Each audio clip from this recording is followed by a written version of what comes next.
Have you ever looked in a mirror and seen someone else staring back? Not a stranger exactly, but a version of yourself that doesn't quite belong to now? I found the Salon 3 weeks ago while photographing abandoned buildings for my Instagram. The Marigold beauty parlor, according to the faded gold lettering still clinging to the dusty window. It sat wedged between a pawn shop and a boarded-up diner on Ashwood Street, a block the city had forgotten decades ago. The door was unlocked. That should have been my first warning. Inside, everything remained frozen in time. 6 vintage salon chairs faced an enormous mirror wall, their cracked vinyl seats still holding the impression of bodies long gone. Curlers and combs lay scattered across counters thick with dust. The air smelled of chemicals and something else, something sweet and rotting, like flowers left too long in a vase. I raised my phone to capture the decay.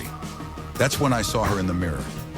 A woman sat in the 3rd chair, her hair styled in perfect victory rolls, the kind you'd see in photographs from the 1940s. She wore a floral dress with padded shoulders, but when I spun around, the chair behind me was empty. My hands trembled as I looked back at the mirror. She remained there, solid and real in the reflection, turning her head slowly to meet my eyes. Her lips moved, forming words I couldn't hear. I should have left. Instead, I stepped closer. The mirror showed other women now filling the empty chairs. One had a beehive so tall it nearly touched the ceiling. Another sported finger waves that gleamed like water under non-existent lights. A third had her hair in pin curls covered by a pink salon cap. All of them stared at me through the glass. None of them existed in the real room. My reflection stood among them, but something was wrong with it. My hair, which I'd worn in a simple ponytail, now appeared different in the mirror. Shorter, waved, styled like it belonged to another era. I touched my actual hair, still in a ponytail, but my reflection's hand moved to touch the vintage waves. The woman in the 3rd chair stood up in the mirror world. She walked toward the glass, her heels clicking on a floor I couldn't hear. When she pressed her palm against the mirror from the inside, I felt cold seeping through from the other side.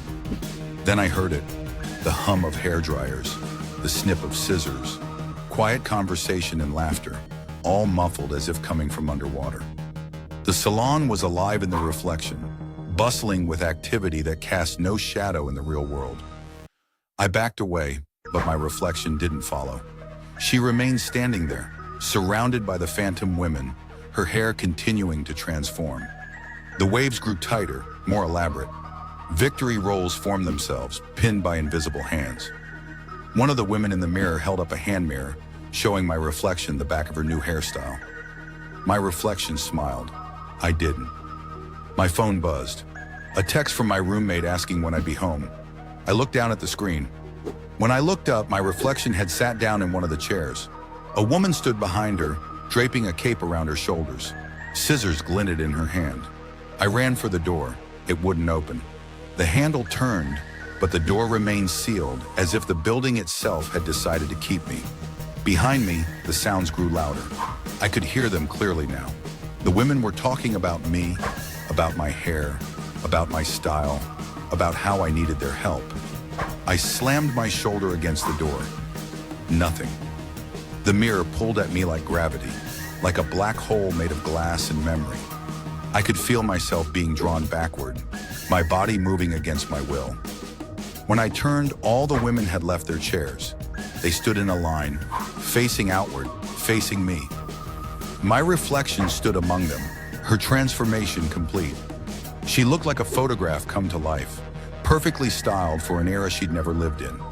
She raised her hand and placed it against the glass. I felt my own hand lifting, moving toward hers. The mirror's surface rippled like water. They say the Marigold beauty parlor has been abandoned for 50 years. They say nobody goes in there anymore.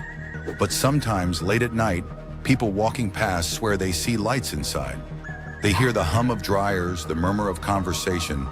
And if you look closely through the dusty window, you might see women sitting in those vintage chairs. Women with hairstyles from decades past, all staring out at you. One of them might even look familiar. She might even look like someone you know.